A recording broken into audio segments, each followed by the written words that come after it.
Ang paraan ay umiwas sa akin. Bakit? Si Bia ka nga nakausap ko, hindi ko magis, ba't ikaw pa yung mas galit? Oh, eh! Dustin at Ate Klang nagkasagutan sa PBB. Clarice nag-walk out sa init ng sagutan. Trending ngayon ang matinding bangayan sa Pinoy Big Brother House matapos magkasagutan sina Dustin, Ate Klang at Bianca sa isang pasabog na episode. Ayon sa mga viewers, nagsimula ang tensyon dahil sa hindi pagkakaunawaan sa isang usapan. Lahat tayo magsasacrifice just for the last time. Kasi ako, aware naman ako na bawal magsalita.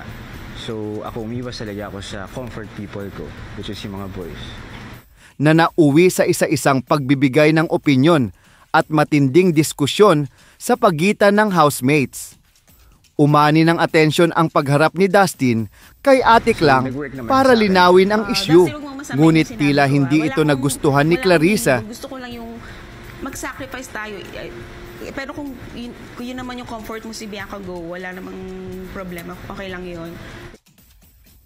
Sa gitna ng pag-uusap, bigla itong nag-walk out at sabay sabing, "Ang OA!" na agad naging viral sa social media. Maraming fans ang natuwa sa tapang ni Ate Klang sa pag-call out kay Dustin, habang ang iba naman ay nahati ang opinyon kung sino nga ba ang may punto sa mainit na palitan ng salita. Tila painit na ng painit ang mga eksena sa loob ng bahay ni Kuya. Sana ma-appreciate niya rin yung effort na ako umiiwas ako sa mga boys. So, ayun, sana makita nyo lang. Ano kaya ang susunod na mangyayari? Abangan natin kung maayos pa ang gusot. Yun lang naman sa akin. Best effort talaga. Thank you guys. Thank you so much. Yan lang. Thank you, leaders. Leaders na appreciate mo. O mas lalala pa ang tensyon sa mga susunod na araw? Saan nga ba